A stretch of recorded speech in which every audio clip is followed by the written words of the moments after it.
안녕하세요. 오늘도 사연살롱을 찾아주셔서 감사합니다. 저는 결혼한 지 20년 만에 부부의 위기를 맛본 40대 여성입니다. 인꼬부부로 불렸던 저희는 결혼 20주년에 파경의 위기를 맞았는데요. 그 소식을 들은 주변인들은 저희 부부가 세대 차이를 극복하지 못했다고 생각했어요. 왜냐하면 저희 부부가 10살 차이가 나거든요. 하지만 그런 이유는 아니었어요. 저희 부부는 이리 봐도 저리 봐도 금슬이 좋았어요. 이혼 합의서를 쓴 당일에도 그날 개봉한 영화를 보러 갔거든요. 그건 좀 이상한가요? 아무튼 그만큼 저희 부부는 둘만 보면 문제가 없었어요. 그럼 문제는 어디 있었냐고요? 바로 시어머니에게 있었어요. 시어머니가 저희 부부를 자기 반죽처럼 주물렀거든요. 20년이라는 오랜 시간 동안 말이에요. 그 시간 동안 참은 제가 대단하고 또 멍청하죠. 하지만 그건 나름의 이유가 있었어요. 그 변명을 지금부터 들려드릴게요. 저는 간호학과를 나와 한 대학병원 마취과에서 근무했어요. 마취과에서 근무를 하니 당연히 수술방에 매일 들어갔죠.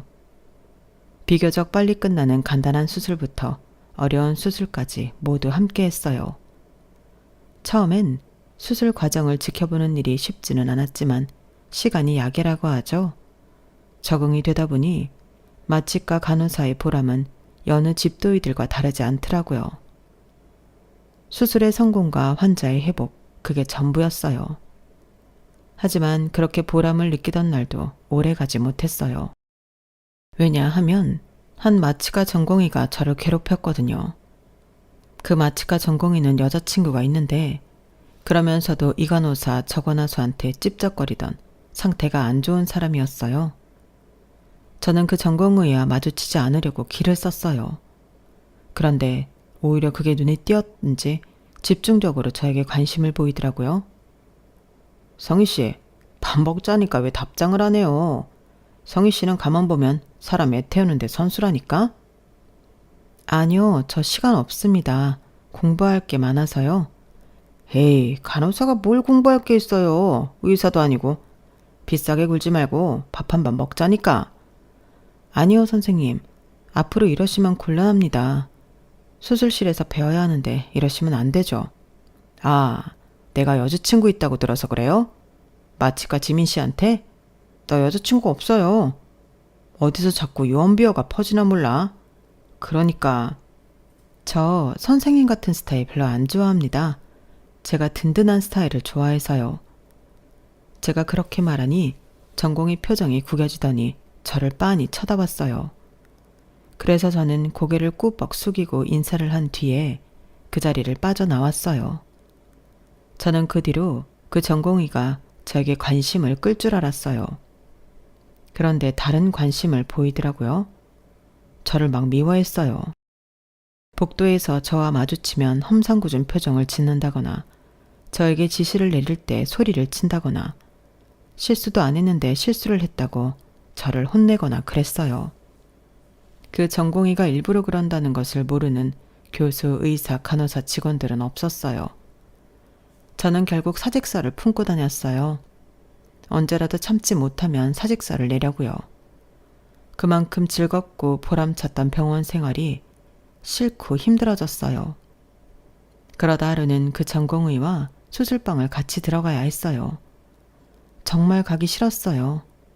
오늘이 바로 사직서를 내는 날이구나 생각했죠. 그래도 수술은 끝내고 사직서를 내자는 마음으로 수술방에 들어갔어요. 그 전공의는 오늘 수술 집도의와 상의를 하고 있더라고요. 그런데 전공의가 수술방으로 들어오는 저를 보고 또 비꼬았어요. 교수님, 오늘은 좀 조심하셔야 합니다. 좀 대충하는 간호사가 있거든요. 네? 그게 무슨 말이에요? 그러니까 잘하자. 대답 똑바로 안 해? 너 오늘 실수하면 그대로 모가지야, 모가지. 교수님한테 패 끼치지 않도록 똑바로 해. 교수님, 기억 안 나십니까? 저번에도 마취하다가 환자 움직였지 않습니까? 그것도 제 탓이에요. 사람 목숨이 장난도 아니고 안 그렇습니까? 그래도 제가 잘 얘기해서 오늘은 무리 없게 하겠습니다. 그건 선생님이. 내가 뭐? 너 설마 아직도 그걸 내 탓하는 거야? 너는 아주 반성도 없는 애구나. 선생님이 세트 오더 잘못 전달하신 거잖아요. 내가? 웃기지도 않아. 그리고 내가 잘못 넣었다 한들 그 오류 하나 파악 못해? 그러고도 네가 마취과 간호사야? 이렇게 딱딱한 애인 줄 내가 진작 알았어야 했는데 다행이다. 괜히 밥값만 낼 뻔했네. 자, 그만들 하시죠. 수술 곧 시작합니다. 마취과에선 오늘은 그런 실수 없도록 주의해 주시고 선생님은 세트 오더 한번 확인해 주세요. 아이 참, 오늘은 그럴 일 없습니다. 확인해 주세요. 아, 네. 수술은 장난이 아닙니다. 한번 확인한 거 다시 확인하는 습관 들이는 게 중요해요. 절대 긴장을 늦춰서는 안 됩니다. 그리고 전공의가 간호사 함부로 대하는 거 보기 안 좋습니다. 옆에 있는 제가 더 불편하네요. 어쨌거나 같은 식구 아닙니까? 아닌 것 같아도 팀워크라는 거 무시 못합니다. 네, 죄송합니다. 다시는 제 앞에서 이런 모습 보이지 않으셨으면 좋겠네요. 그리고 선생님, 여자친구 있지 않습니까? 저번에 병원 앞에서 같이 뵌 그분하고는 헤어지셨나 봅니다. 집도의인 젊은 교수가 그 말을 하자 전공이 얼굴이 불타는 홍당무가 되었어요. 자, 그럼 수술 시작합시다. 네? 사과는 하셔야죠. 간호사님께 사과하세요. 아, 미안하다. 젊은 교수는 전공의에게 다시 사과하라고 했어요. 존댓말로 진정성 있게 사과하라고 했죠. 그 전공의가 사과할 때까지 수술을 하지 않겠다는 말까지 했어요. 그리고 전공의가 고개 숙여 제게 사과하고 수술은 시작되었죠. 걱정과 다르게 수술은 안전하게 끝났어요. 그리고 그 세 사람은 식당에서 우연히 마주치게 되었어요. 제가 어쩔 줄을 모르자 젊은 교수가 식판을 들고 제게 왔어요. 혹시 이 선생이 보복했어요? 아니요. 제가 대답하자 젊은 교수는 그럼 됐다며 제 곁을 빠르게 지나갔어요. 사실 그 젊은 교수를 모르진 않았어요. 그 교수는 신경외과 임상교수로 무척 무뚝뚝하다고 소문이 자자했어요. 어떤 수술이든 수술이 끝나면 수고했습니다 라는 말만 하고 자기 방으로 올라갈 뿐 아니라 사적인 대화를 해봤다는 의사며 간호사가 한 명도 없었죠. 저도 사실 그 교수와 수술을 몇 번 해봤지만 그날처럼 길게 말하는 건 처음 봤어요. 그렇게 생각하니 그날의 일이 참 고마워서 다음날 언니의 카페에서 커피를 내려 연구실로 찾아갔어요. 무슨 일이에요? 커피요. 어제 일 감사해서요. 이러지 않아도 되는데 평소엔 별 말씀 안 하시잖아요. 그렇게 말씀 많이 하시는 거 처음 봐요. 아, 그래서 더 감사해서요. 정말 감사합니다. 아니에요. 뭐 평소에 제가 말이 없긴 하지만 다른 분이었어도 그렇게 한번 주의를 줬을 겁니다. 저도 한두 번 본 게 아니어서요. 네, 정말 감사합니다. 그럼 또 수술하실 때 뵐게요. 그리고 며칠 뒤에 수술방에서 젊은 교수를 만났어요. 그런데 저에게 할 말이 있는 눈치더라고요. 그래서 제가 먼저 말을 걸었어요. 이번 수술은 좀 오래 걸리나 봐요. 아, 네. 조금 까다로운 수술이라. 그런데 저한테 할 말 있으세요? 별건 아니고 혹시 커피 어디에서 가져오신 거예요? 상표가 없어서. 아, 저희 언니 가게에서 내려왔어요. 상표는 커버도 돈이라고 그건 못 가져가게 하더라고요. 맛이 괜찮았어요? 네, 다시 사 먹고 싶을 정도던데. 뭔가요?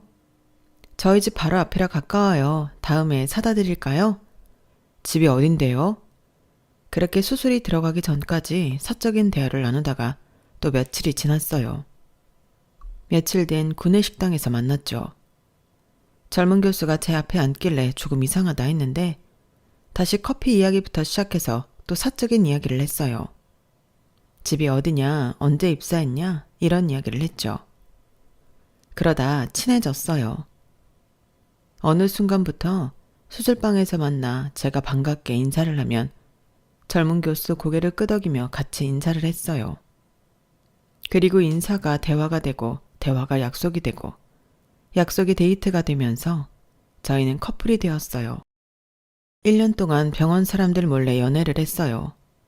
10살 차이가 났지만 불편한 것은 없었어요. 같은 병원 사람이기 때문에 서로 잘 이해하고 배려하면서 예쁘게 만났어요. 오히려 저희가 힘들었던 것은 비밀 연애였어요. 원체 잘 숨기지 못하는 사람들이거든요. 그래서 연애를 시작하고 1년 뒤에 남자친구가 조교수가 되고 프로포즈를 했어요. 그렇게 저희는 결혼 준비를 했고 부부가 되었어요. 하지만 문제가 있었어요. 아무리 다른 과라고 하지만 저와 남편 모두 수술방과 밀접하게 관련이 있기 때문에 전혀 마주치지 않을 수는 없었어요. 그런데 그게 남편은 괜찮은 것 같은데 저는 불편하더라고요. 그래서 고민 끝에 퇴사를 결정했어요. 아무리 그래도 퇴사는 쉽게 결정한 거 아니고 많이 생각해서 결정한 거예요. 그래도 아니지 않아? 차라리 내가 병원을 옮길게. 아니에요. 불편함을 느낀 사람은 나니까 내가 이직하는 게 나아. 너무 마음 쓸 것 없어요. 그래도 그렇게 말해주니까 고맙네요. 그렇게 자신감 있게 퇴사를 했는데 퇴사를 하고 보니 이직할 병원이 별로 없더라고요. 그래서 저는 3개월간 놀았어요. 아니, 무작정 논 건 아니고 주부 생활을 했죠. 출근하는 남편을 위해 아침을 차려주고 집안 청소를 하기도 하고요. 종종 남편의 속옷이나 필요한 것을 들고 병원에 가기도 하고 그랬어요. 그러면서 꾸준히 이직할 병원을 찾았죠. 그런데 어느 날 갑자기 시어머니가 저희 집 비밀번호를 치고 들어오는 거예요.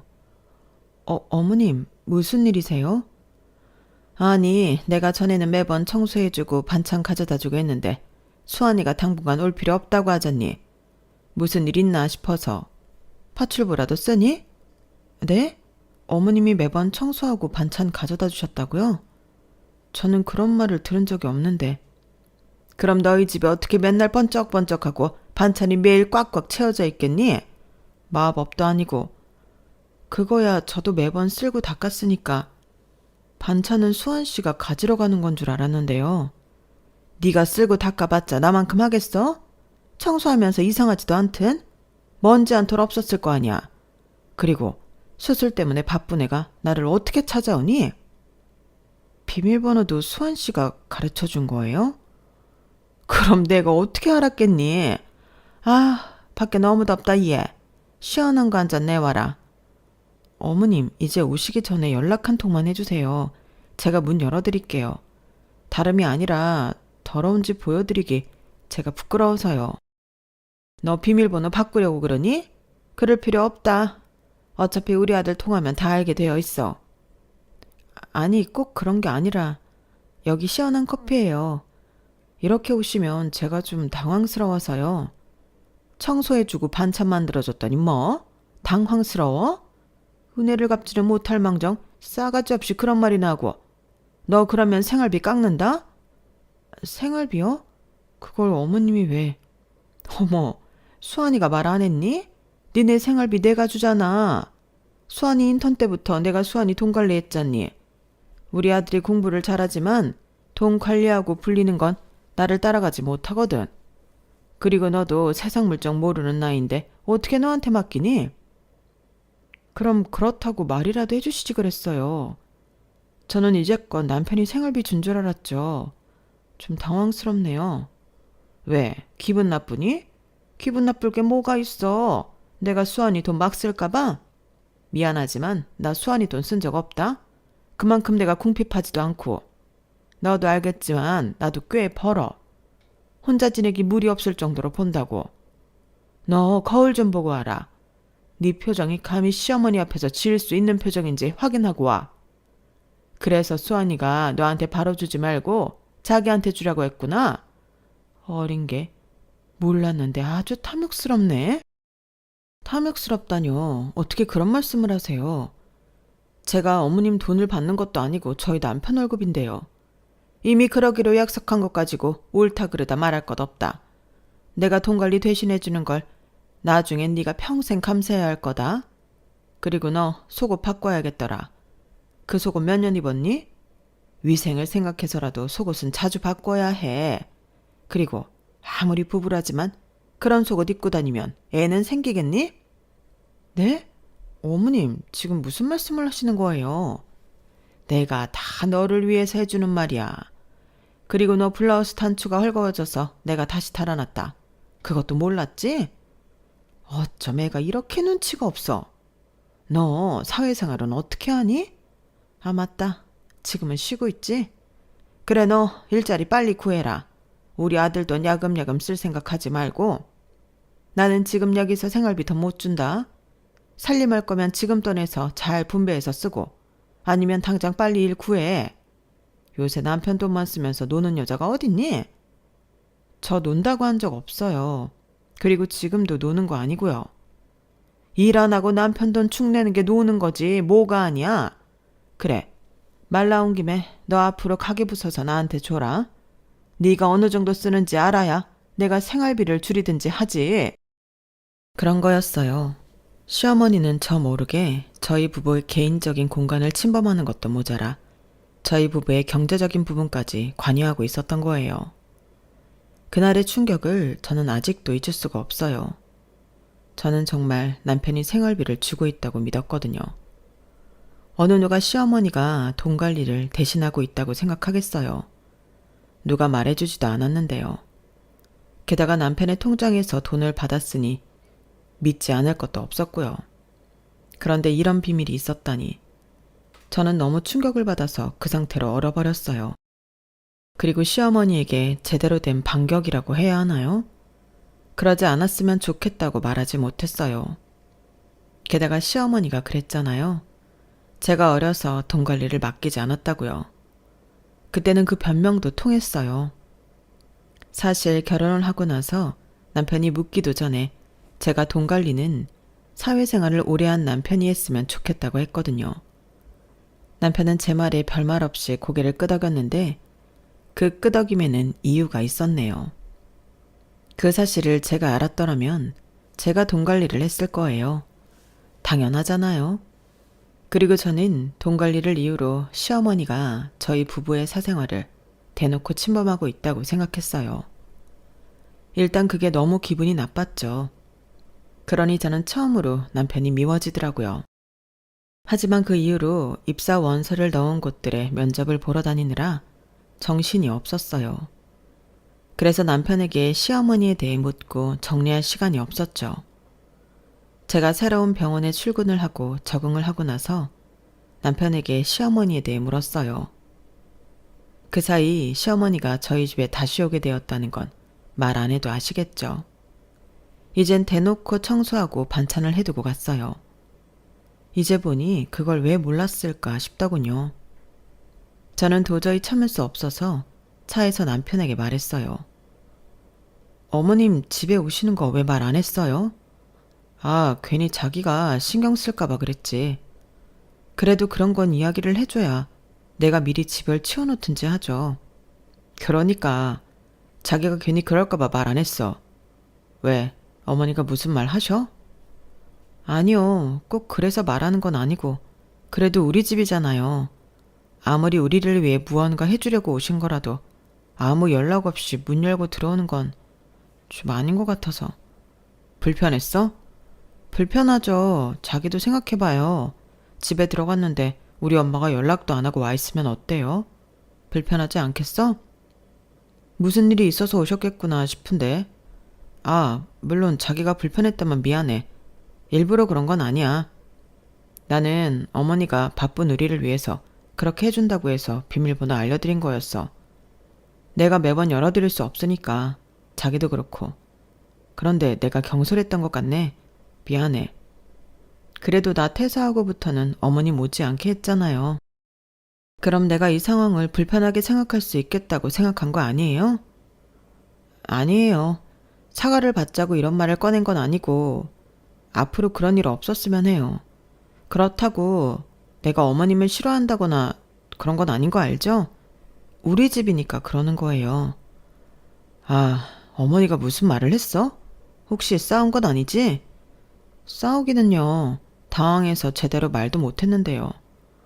그런데 어머님이 이상한 말을 하던데요. 생활비에 대해서요. 어머님이 관리하고 있다는데 그게 사실이에요? 아, 그건 사실이야. 내가 인턴하던 시절부터 내내 어머니가 관리하고 있어. 왜 그런 것도 나한테 이야기를 안 해요? 그게 말하자면 긴 이야기인데 자기도 알다시피 내가 고등학교 3학년 때 아버지가 돌아가셨잖아. 그 이후로 어머니가 아버지랑 하던 복덕방을 유지하면서 향초며 뜨개며 비누까지 복덕방과 겸할 수 있는 부업은 죄다 하면서 나를 키웠어.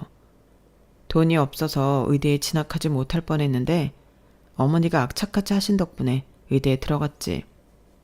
그리고 의대에 들어가서도 어머니는 나에게 적극적인 지원을 아끼지 않았어.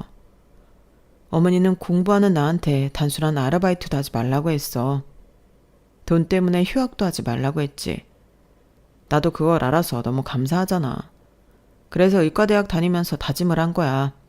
첫 월급을 타게 되면 어머니에게 통장을 맡기기로 말이야. 그 마음은 알겠어요. 너무 감사한 마음에 그랬다는 거 알겠어요. 그런데 지금 자기는 나와 결혼한 상태고 한 가정의 가장이 된 사람이에요. 그런데 아직 돈 관리를 어머니가 하고 있다는 건 내가 꼭 어머니와 결혼한 것 같잖아요. 나도 결혼을 하고 나서까지도 어머니에게 돈 관리를 맡길 생각은 없었어. 나도 처음에는 당연히 내가 가져와야 한다고 생각했지. 그런데 그 말을 꺼내는 게 쉽지 않더라고. 우리 어머니 내가 월급 통장 쥐어줄 때 엄청 좋아했거든. 그게 돈이라서 그런 게 아니라 뭔지 알지? 아들이 자기 희생을 알아줄 뿐만 아니라 보답해준다니 기뻤던 거야. 그리고 지금은 아들을 위해서 무언가를 해주고 있다는 것에 즐거움을 느끼는 것 같아. 그래서 더 말 못하겠고. 남편도 없는 우리 어머니가 뭘 위해 살겠어? 당연히 아들, 자식만 보고 사는 거지. 그래서 그 통장은 의미가 있는 거야. 별 뜻은 없어. 어머니, 내가 통장 드린 이후에 내 돈 간단히 생각한 적도 없고 개인적으로 쓴 적도 없어. 그러니까 걱정하지 마. 오히려 지금쯤 더 불려놨을걸? 불리는 게 중요한 게 아니잖아요. 어머님 사정은 들었으니 알겠어요. 하지만 그런 마음 때문에 이 중대한 일을 맡길 순 없어요. 나는 내 생각엔 이제부터 자기가 돈 관리해야 해요. 아니면 내가 할게요. 어머님이 얼마나 불렸는지는 몰라도 이건 우리의 일이에요. 우리가 해야 해요. 알겠어. 당신의 뜻이 그렇다면 내가 차근차근 말해볼게. 정말이죠? 약속한 거예요? 남편은 고개를 끄덕이며 저와 약속했어요. 하지만 마음이 약한 저희 남편은 20년 동안 월급 통장을 제게 주지 못했죠. 하지만 남편이 시도도 안 한 것은 아니에요. 남편은 제가 없는 곳에서도 제가 있는 곳에서도 통장을 달라는 말을 했어요. 어머니, 이제 돈 관리하는 거 머리 아프지 않으세요? 이제 저도 나이가 찼고 이제 제가 하는 게 낫지 않겠어요? 너는 공부만 하던 애가 무슨 돈 관리를 한다고 그래? 그리고 아무리 나이가 찼어도 이 엄마한테는 여전히 애다. 저는 어머니한테 여전히 애겠죠. 하지만 애들 엄마도 이제 더 이상 어리지 않고 충분히 살 수 있어요. 걔가 하긴 뭐래? 아가야, 너 정말 할 수 있니? 나는 모르겠다. 저번에 가계부 써오라고 했는데 자신이 없는지 한 번도 써오지 않았잖아. 그런데 내가 뭘 믿고 너한테 통장을 맡기겠니? 어머님, 그건 저희 남편 통장이잖아요. 어머머, 얘 말하는 것 좀 봐. 그래, 네 남편 통장이다. 그런데 그 전에 우리 아들 통장이야. 내가 내 아들 통장 관리하겠다는데 무슨 말이 이렇게 많아? 네가 그렇게 관리하고 싶으면 이제부터 가계부 써오라니까. 내가 어떤 씀씀이인지 내가 파악하고 주든지 말든지 할 테니까. 어머님, 아무리 그렇다고 가계부를 써오는 건 좀...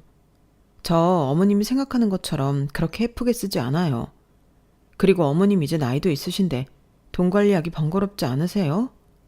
그리고 요새처럼 애들 학원비나 식비가 올라서 제가 어머님한테 생활비 더 달라고 하기도 죄송하고요. 그런 건 신경 쓰지 말아라. 생각해주는 거야 고마운데 그럴 필요 없다. 하나도 안 귀찮고 생활비 더 필요하면 나한테 편하게 말해라. 나 그렇게 속이 꽉 막힌 사람 아니야. 시어머니가 그렇게 말하자 남편은 고개를 떨구고 아무 말도 안 하더라고요. 그리고 언젠가는 시누이가 저를 도와준 적도 있었어요. 남편에게는 4살 터울 여동생이 있거든요. 여동생은 지금 남의 미용실을 다니고 있어요. 언젠가 오랜만에 집에 온 시누이가 저희 3사람 이야기를 듣고 기가 막혀 하더라고요. 엄마, 아무리 그래도 오빠는 아이가 있는데 그것도 지금 한 가정의 가장인데 엄마가 돈 관리하는 거는 좀 오바지 않아요? 여태껏 이랬어요? 결혼하고부터 쭉? 들어보니까 그런 것 같은데. 엄마, 고집 부리지 말고 언니한테 통장 넘겨요. 무슨 옹고집이에요. 넌 모르면 가만히 있어라. 집에도 잘 오지 않는 애가 괜히 와서 난리야. 반찬 해둔 거 가지고 너희 집으로 가라. 엄마 그러는 거 고집이에요. 말도 안 되는 옹고집이라고요. 어느 엄마가 결혼한 아들 돈 관리를 해요? 엄마 그러다 더 아이들만 미움받아요. 나한테만 받으면 됐지. 뭐? 쓸데없는 소리 하지 말고 집에 가라니까. 내 통장이라도 줄 테니까 오빠 통장은 언니 줘요. 뭐? 네 통장? 남의 머리 만져서 번 돈이 얼마나 된다고 그걸 준대? 됐으니까 집에 가라고. 엄마는 그런 말 할 자격 없잖아요. 내가 미용사 되고 싶어서 된 줄 알아요? 엄마도 알겠지만 나 오빠만큼 공부 잘했어요. 그런데 엄마가 대학교 학비 못 준다고 해서 학자금 대출받아서 2년제 대학 간 거잖아요. 네가 공부를 잘해? 네 성적으로 의대는 택도 없었어. 어딜 네 오빠한테 비비기를. 네가 의대에 갈 수 있었으면 내가 지원을 안 해줬겠니? 안 해줬겠죠. 엄마는 아들만 생각하는 아들바라기니까. 말이 좋아서 아들바라기지. 아들 바보죠. 그래, 나 아들 바보다. 너는 참 양심도 없구나. 너 올해 엄마 생일에 뭐 했어? 선물은커녕 연락도 없었지? 그런 애한테 무슨 뭘 해줘? 생일이요. 그래, 생일이요. 엄마 오빠한테는 생일에 미역국 끓여주고 선물도 주는 거 내가 모를 줄 알아요? 그런데 내 생일엔 엄마 뭐 하는데요? 전화해서 낳아줬으니 돈 붙이라고 매년 그러잖아요. 언니, 엄만 이런 사람이에요.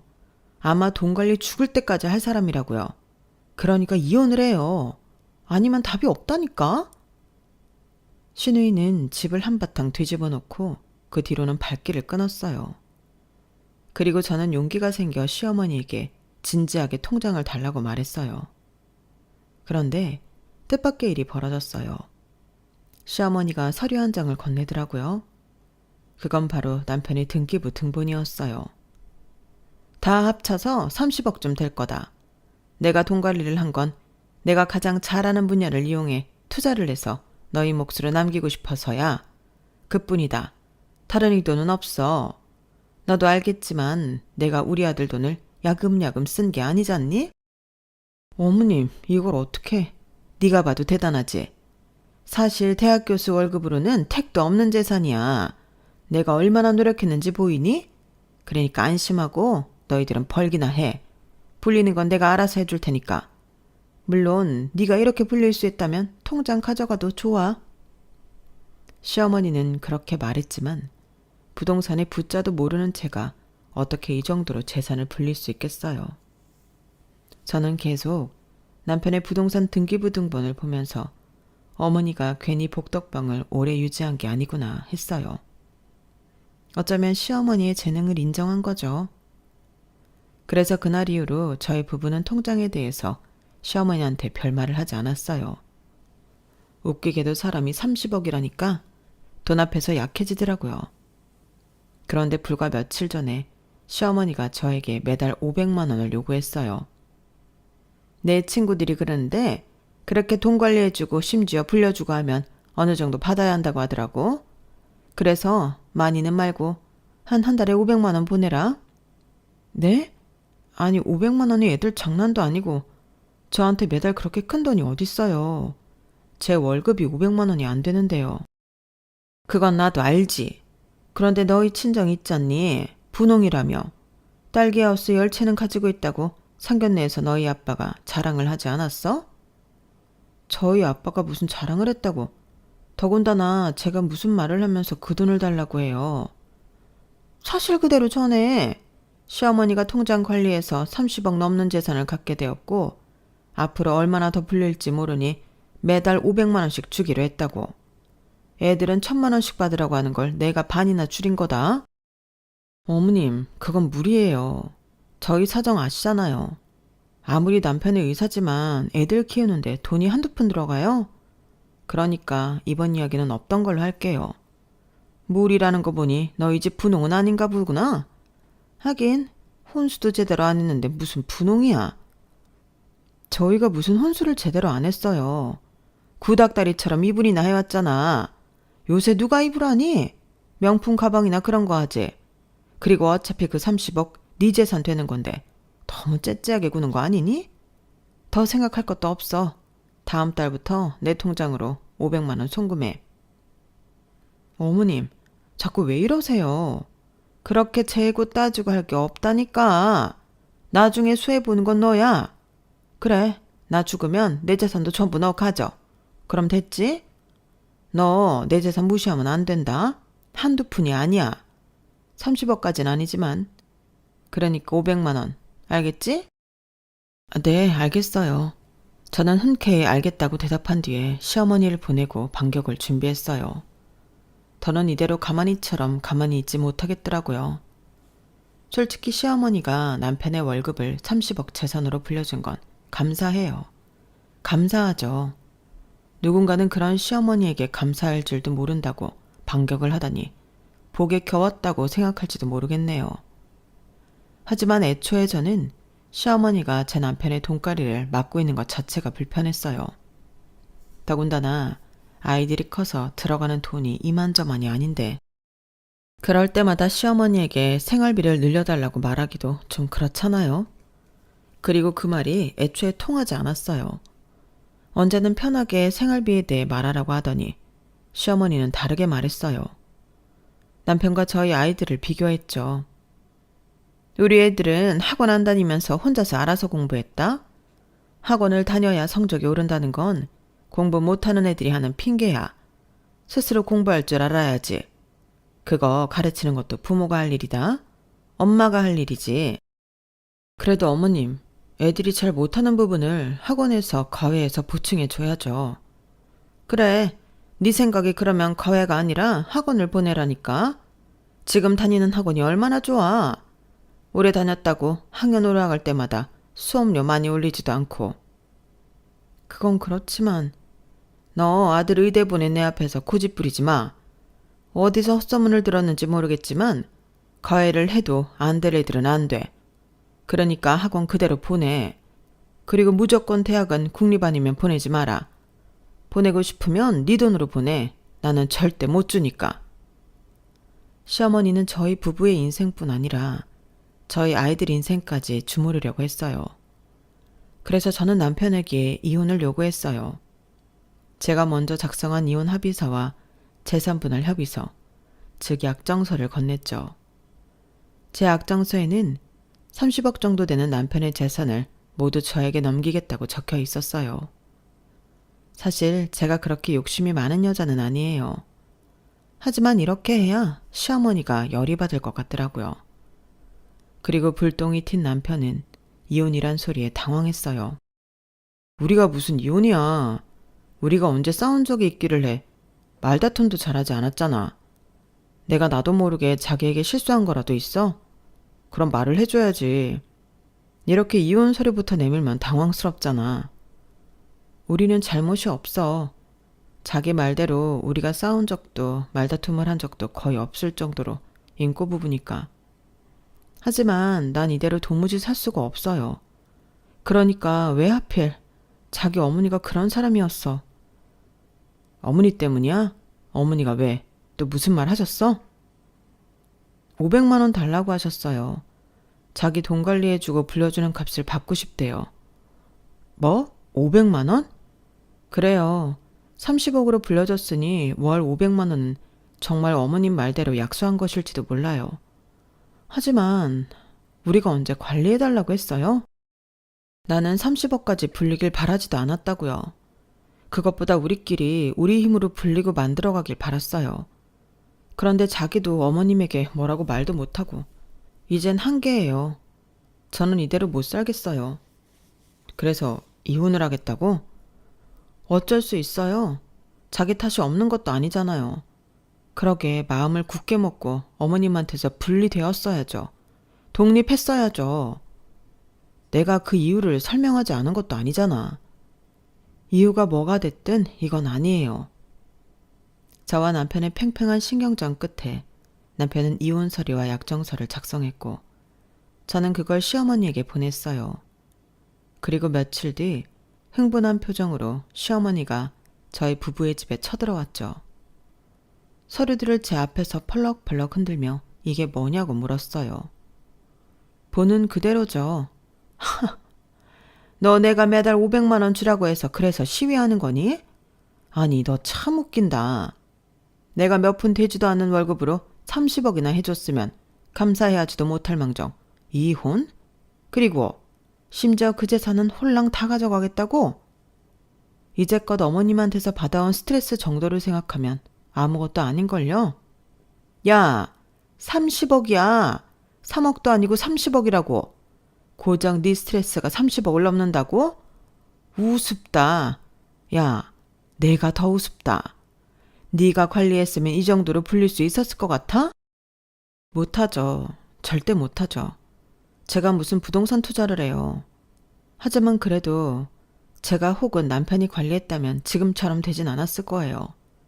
그리고 어머님은 저희 가족이 아니에요. 저희 가족은 저와 남편 2딸, 이게 저희 가족이죠. 어머님은 그냥 엄마, 시어머니, 할머니일 뿐이에요. 뭐? 너 지금 나한테 선 긋는 거니? 정말 너무하구나.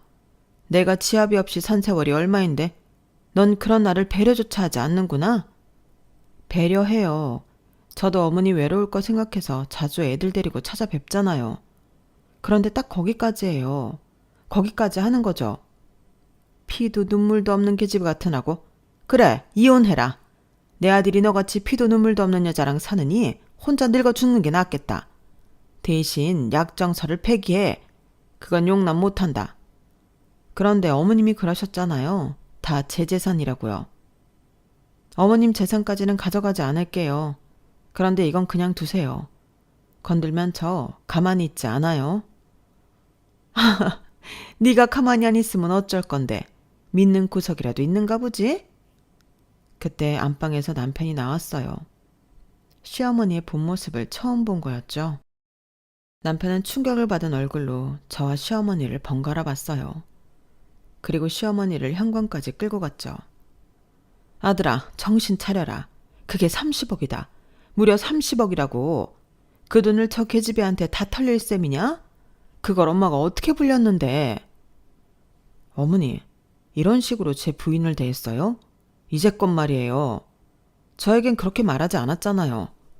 500만 원도 처음엔 믿지 않았는데 그랬나 보네요. 이렇게 된 이상 저는 제 부인에게 다 줄 거예요. 다 빼앗기고 이혼 당할 거예요. 뭐? 너 정말 미쳤어? 어떻게 엄마 앞에서 그런 말을 해? 네 부인이 나한테 싹수 누렇게 대든 건 생각도 안 하는 거냐? 어머니가 이렇게 하는데 누가 안 그래요? 이제껏 어머니가 이렇게 대해서 마음고생 심했을 거예요. 그러니까 다 주는 게 맞아요. 그렇게 생각 안 하세요? 나는 고생 안 했냐? 내가 네 월급으로 이만큼 불리기까지 얼마나 노력했다고. 엄마의 노력은 물거품으로 만들 셈이냐? 어머니, 제발 더 이상 망가지지 마세요. 정말 제 생각이 짧았어요. 결혼하면서 뭐가 됐든 어머니한테 통장 가져왔어야 했어요. 제가 괜히 마음이 약해져서. 저는 이제까지 한 가정의 가장이 아니라 어머니의 아들로 살았네요. 저 지금 창피해서 고개도 제대로 들 수 없어요. 그러니 돌아가세요. 저희가 이혼하는 거에 대해 왈가왈부하지 말고요. 그러자 시어머니가 현관에서부터 집안 전체를 엉망으로 만들었어요. 물건을 부수고 던지고 정말 아수라장이 되었어요. 겨우 남편이 시어머니를 끌고 집 밖으로 나갔어요. 저는 엉망이 된 집을 보며 식탁 의자에 털썩 앉았어요. 그리고 그 순간 신우이가 생각나더라고요. 전화를 했어요. 전화를 해서 상황을 설명했어요. 그러자 신우이는 기가 차다는 듯이 웃으며 제게 일단 집안 사진을 다 찍어 놓으라고 하더라고요.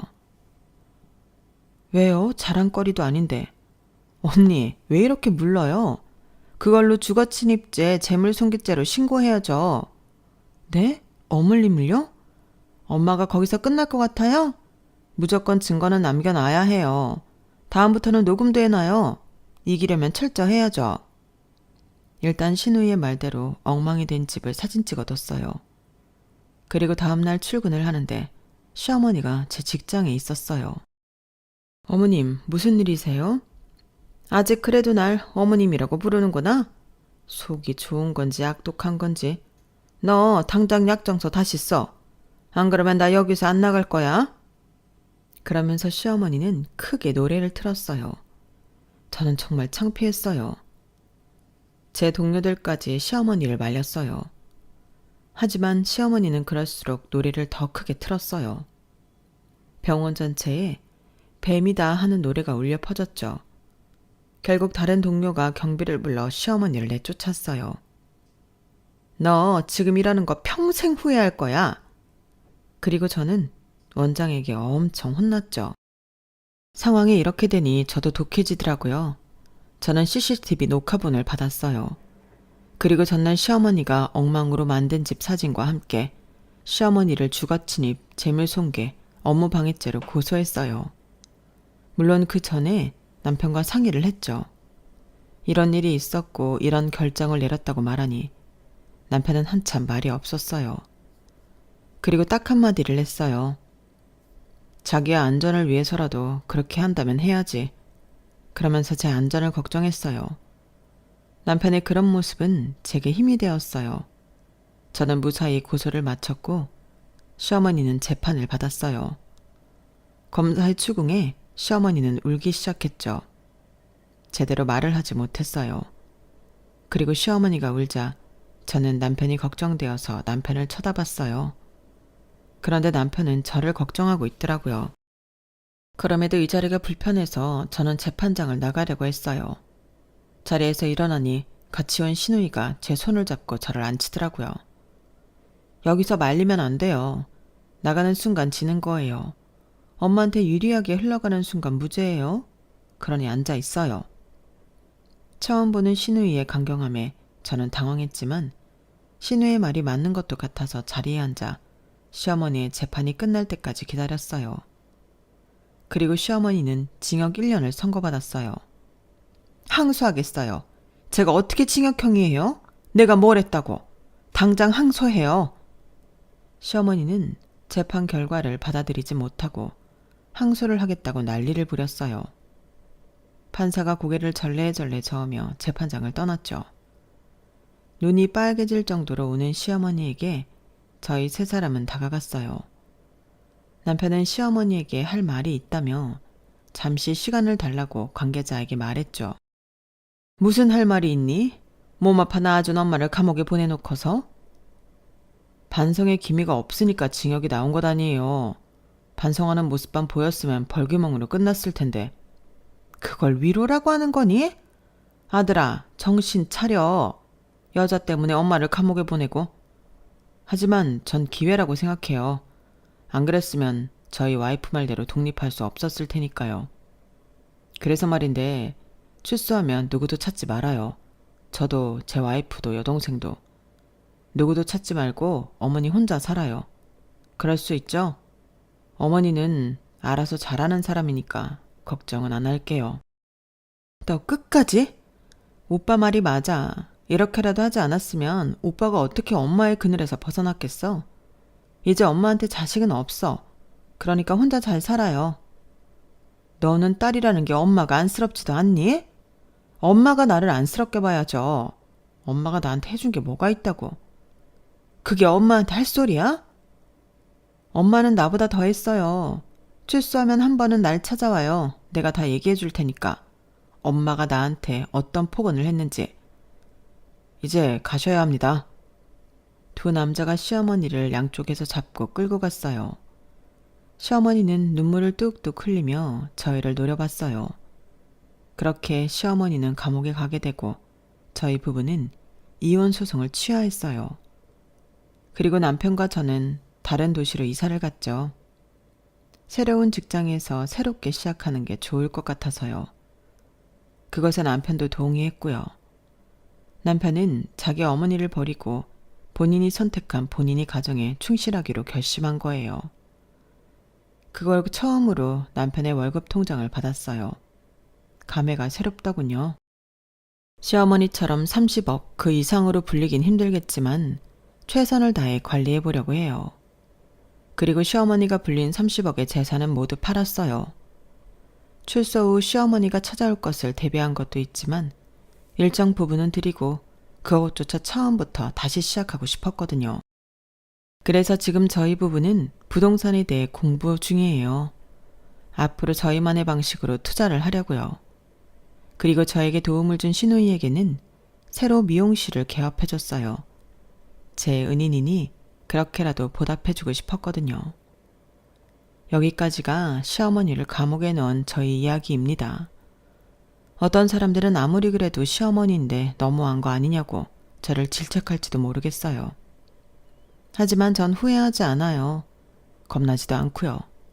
애들도 그렇잖아요.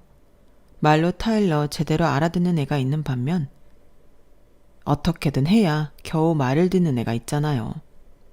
시어머니는 후자라고 저는 생각해요. 그리고 부디 출소할 날이 되었을 땐 정신을 차렸기를 바랄 뿐이에요. 물론 그때가 되어도 저는 시어머니를 보지 않을 거지만요. 그럼 다들 좋은 하루 되세요. 여러분, 사연 댓글에 응원과 현명한 조언 부탁드려요. 좋아요와 구독은 저에게 큰 힘이 됩니다. 오늘도 좋은 일 가득하세요.